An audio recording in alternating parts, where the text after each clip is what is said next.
नमस्कार मित्रांनो, कमळी या मालिकेच्या आजच्या भागामध्ये अगदी मनपूर्वक मी तुमचं स्वागत करते। आजच्या भागामध्ये कमळी आता मुलांना कबड्डी शिकवायला आलेली असते, तेव्हा ती मुलांना म्हणते, आज आपण कबड्डीच्या पुढच्या टप्प्यावर जाणार आहोत। सगळ्या मुलांना तयार आहे का असं विचारते, परंतु मुलं मात्र एकमेकांमध्ये खुसूरभुसूर करत असतात।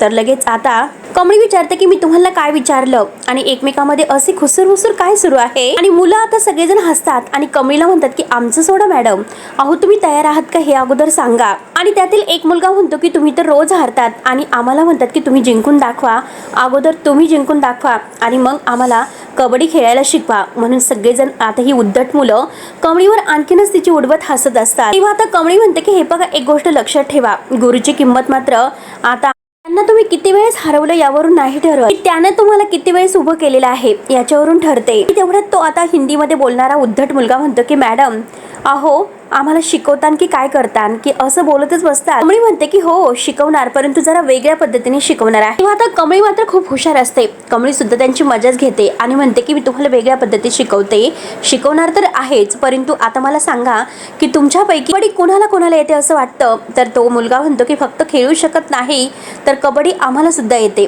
कमळी म्हणते की अरे वा, ठीक आहे, तुम्हाला शिकून दाखव असं म्हणते। काय झालं एकी असं म्हणते। तेव्हा तो मुलगा आता ज्याला येत आहे तो बोट वर करतो आणि लगेच सगळ्यांच्या पुढे येतो। तेवढ्यात तो मुलगा अगदी तोऱ्यातच पुढे येतो, त्याला असं वाटतं की मी कमळीला पाडेल, परंतु आता कमळीच मात्र त्याला अगदी मस्त, त्याने जसं आता त्या मुलांनी कमळीला पाडलेलं असतं तसं कमळी मात्र त्या मुलाला खाली पाडते। तेव्हा तो चिखलात तोंडावर पडतो। त्यानंतर इकडे अनिका तर नयनताराच्या घरी आलेली आहे आणि ती म्हणते की आता ऋषना त्या कमळीच्या नादाला लागून तुम्हाला सगळ्यांना फसवतो। तेव्हा आता सतीश म्हणतो की हे बघ अनिका, ऋषीच्या बाबतीत बोलताना जरा तोंड सांभाळून बोल, काही उगाच बोलू नको। तेव्हा अनिका म्हणते की ओके, आणि बघा, आणि मोबाईल मधील आता तो दाखवते, बघा मी खोटं बोलते ना, मी त्याला ब्लेम करतच नाही, मला माहिती आहे की तू चुकतोय, कारण ती गावछाप आहे ना तीच त्याच्या मागे मागे करत आहे आणि तीच मात्र अगदी मागे मागे फिरून त्याला त्रास देत आहे। त्यामुळे ती काही करू शकते, त्याच्या कारमध्ये सुद्धा फिरू शकते, काही पण, अगदी खूप चलाक मुलगी आहे ती, त्याला फसवत चाललेली आहे आणि तो फसत चाललेला आहे।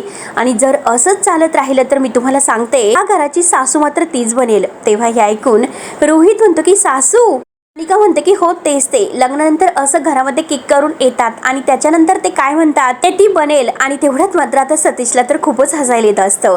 तर रोहित म्हणतो की अनिका, अगं त्याला सून म्हणतात। तेव्हा अनिका म्हणते की हो तेच ते।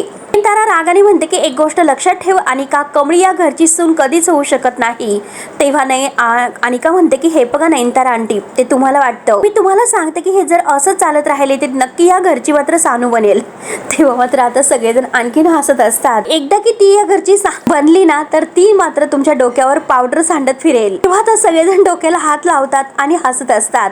आणि तेवढ्यात राधिका म्हणते की अनिका, अगं तू काय बोलतेस, तुला कळतं का, अगं पावडर वगैरे काय बोलते। अनिका म्हणते की ओके, मला मात्र तुमच्यासारखं नाही बोलता येत, आणि आता ते काय म्हणतात की चेरी मेरी, आणि तसं मात्र ती तुमच्या डोक्यावर म्हणजे फिरेल। ती लाजत म्हणते की आय हॅव बेटर ऑप्शन, म्हणजे माझ्याकडे एक ऑप्शन आहे आणि फक्त मी तुम्हाला सजेस्ट करते, तुम्ही फॉलो करा, सगळं काही अगदी फिनिश होऊन जाईल। आणि नयनतारा आंटी, मी तुम्हाला इतक्या दिवसापासून बोलत आहे, ऋषी आणि माझं लग्न लावून टाका, त्या गावछाप पेक्षा मात्र मी खूप बेटर आहे, मी मात्र तुमच्या डोक्यावर अशी चेरी मेरी नाही वाटणार।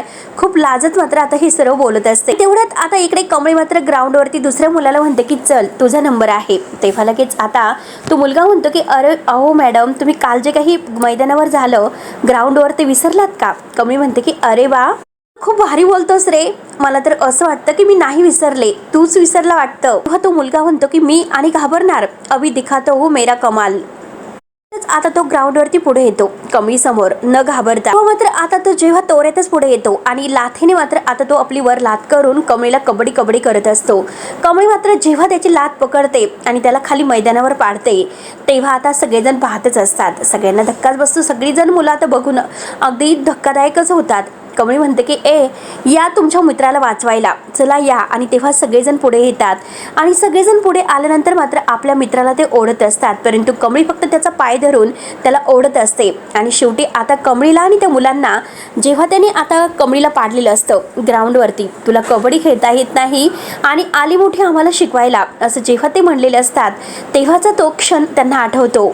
जेव्हा कमळीचा पाय धरून ओढत असतात तर आता मात्र कमळी त्या मुलाचा पाय धरून बरोबर त्यांना अक्कल त्यांच्या ठिकाणावर आणते. सगळेजण आपल्या मित्राला ओढत आहे आणि तेवढ्यात कमळी मात्र त्याचा पाय सोडून देते आणि सगळेजण मात्र आता थोबाडावर जाऊन पडतात. कमळी बरोबर आता आपला बदला घेते आणि सगळे तोंडावर जाऊन पडलेले असतात. ते कमळीकडे पाहत असतात. त्यानंतर आता इकडे ही अनिका म्हणते की नयनतारा मॅडम मी तुम्हाला सांगते की आता ते कमळी आणि ऋषीचं लग्न होऊ नये यासाठी तुम्ही एक काम करा. मी तुम्हाला सांगते की माझं आणि ऋषीचं लग्न लावून द्या. मला तुमची सानू बनवा. मात्र आता सतीश रागाने म्हणतो की अनिका स्टॉप इट. सगळ्यात अगोदर म्हणजे तू ऋषीबद्दल जे काही बोलत आहे बोलणं अगोदर बंद कर आणि ऋषीच्या लग्नाच्या बाबतीत जो काही निर्णय घ्यायचा आहे तर तो आमचा आम्ही घेऊ. तुला अजूनपर्यंत कोणत्याही गोष्टीची समज तर नाही आणि अक्कल सुद्धा नाही.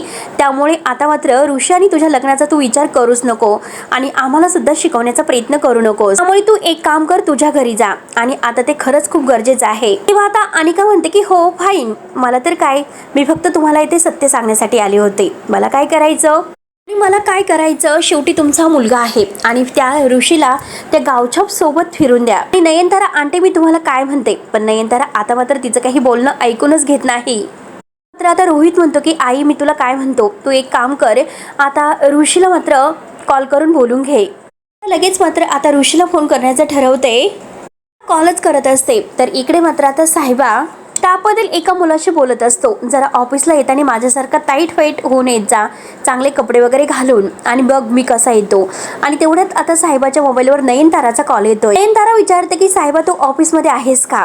तर साहेबा म्हणतो की हो. नयनतारा विचारते की ऋषी कुठे आहे? तेव्हा आता साहेबा मनातून घाबरतो आणि मनात म्हणतो ऋषी तर कमळीच्या सोबत आहे. आणि हे जर नयनतारा मॅडमला समजलं आणि आता मात्र साहेबा खोटं बोलतो की हे बघा नयनतारा मॅडम, ऋषी मात्र एक महत्त्वाचे क्लायंट आलेले आहे, त्यांच्यासोबत डिस्कस मीटिंग करत आहे. बहुतेक मीटिंग संपली असेल आणि केबिन मध्ये गेलेलं असेल. नयनतारा म्हणते की मीटिंग, मग तू कुठे आहेस? तर लगेच साहेबा म्हणतो की आता काय करायचं आणि परत म्हणतो की मॅडम मला जरा चहा प्यायचा होता. तेव्हा आता परत नयनतारा म्हणते की एक काम कर, तू मात्र केबिन मध्ये जा आणि केबिन मध्ये जाऊन मात्र ऋषीला फोन दे, मला त्याच्याशी बोलायचं आहे. साहेबा म्हणतो की हो हो जातो. नयनतारा म्हणते की जातोस ना लवकर. तेव्हा आता साहेबाला खूप टेन्शन येते, काय करायचं नक्की. आता नयनतारा मॅडमला जर समजलं तर मी खोटं बोलतो, माझी मात्र आता काही खैर नाही, म्हणून आता काय करावा.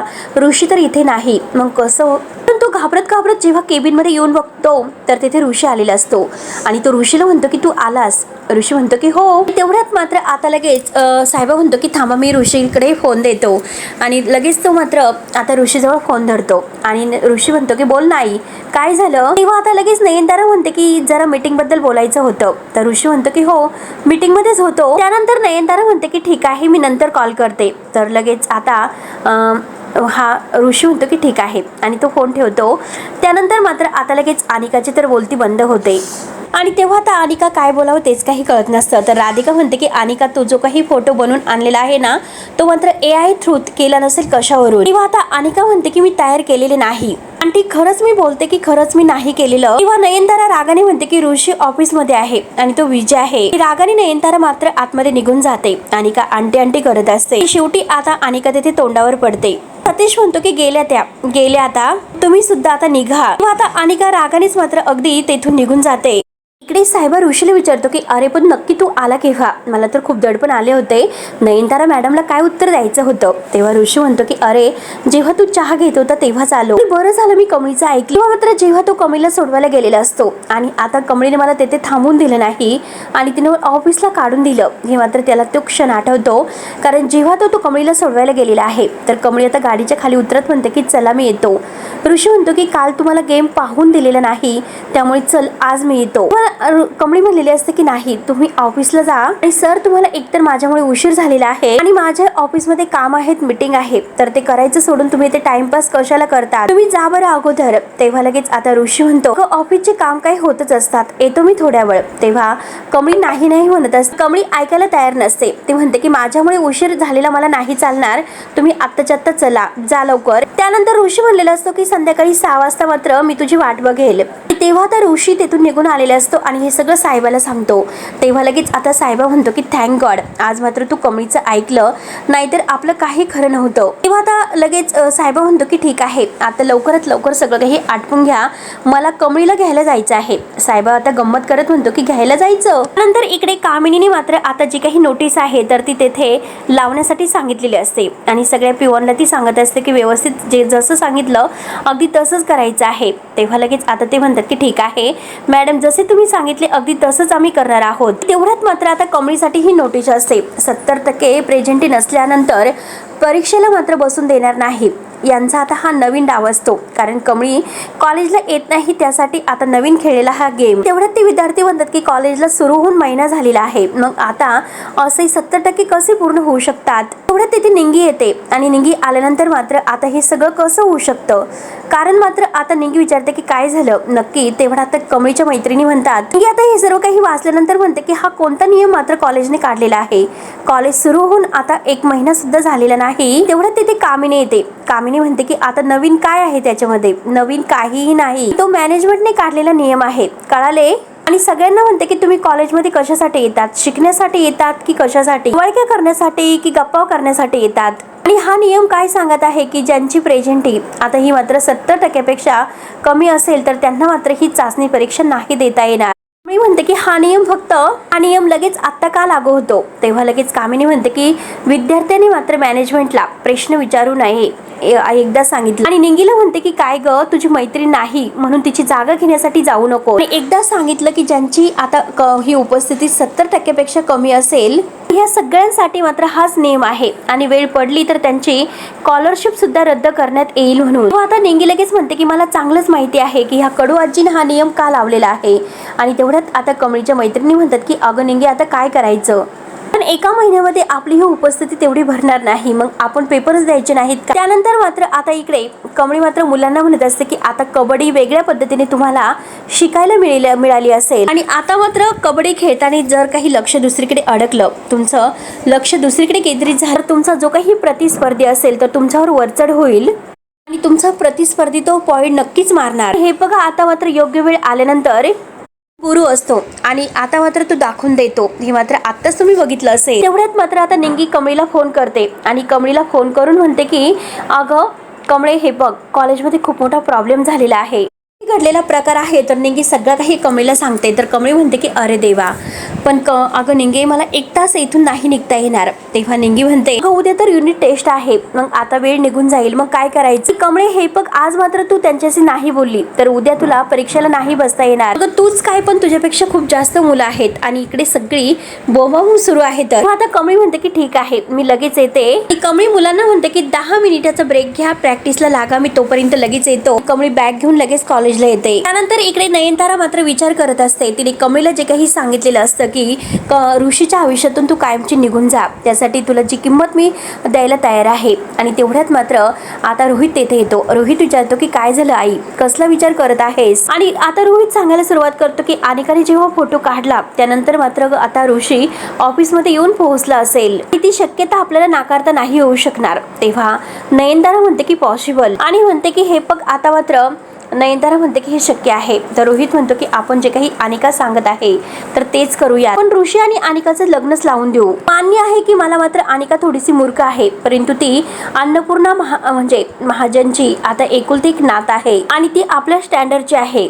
महाजनांची प्रॉपर्टी आहे तर ते 1 ना 1 दिवस मात्र आता तिचीच होणार आहे. जर आपण त्यांचं लग्न लावून दिलं तर त्यांची सगळी काही प्रॉपर्टी ही आपली होईल आणि ह्या सगळ्याचा आपल्याला फायदा होईल. आणि तेवढ्यात मात्र आता तेथे हा रोहित बोलत असताना राधिका आलेली असते आणि राधिका तेथे आल्यानंतर म्हणते की आपल्याला माहिती आहे की ऋषीला अनिका अजिबात आवडत नाही. तर लगेच आता रोहित म्हणतो की काय ग राधिका, आणि हे बघ आता लग्नानंतर जर एखादी व्यक्ती आपल्याला आवडत नसेल तर ती लग्नानंतर आवडू शकते, परंतु एखादी व्यक्ती जर स्टँडर्ड नसेल तर ती अगोदर आवडू शकते आणि लग्नानंतर मात्र ती आवडत नाही. तेव्हा मात्र आता नयनतारा म्हणते की हे बघ रोहित, हे तुझं बोलणं आहे तर ते चुकीचं आहे, कारण आपण भूतापासून चेटकिरीला वाचवायला आधार घेतोय. एनिवे माझ्या डोक्यामध्ये सध्या काहीतरी दुसरेच विचार सुरू आहे. मात्र आता विचारत पडते. तर मित्रांनो शेवटी हा भाग येथे संपतो. पुढे नक्की काय होईल हे बघायला विसरू नका. तोपर्यंत धन्यवाद.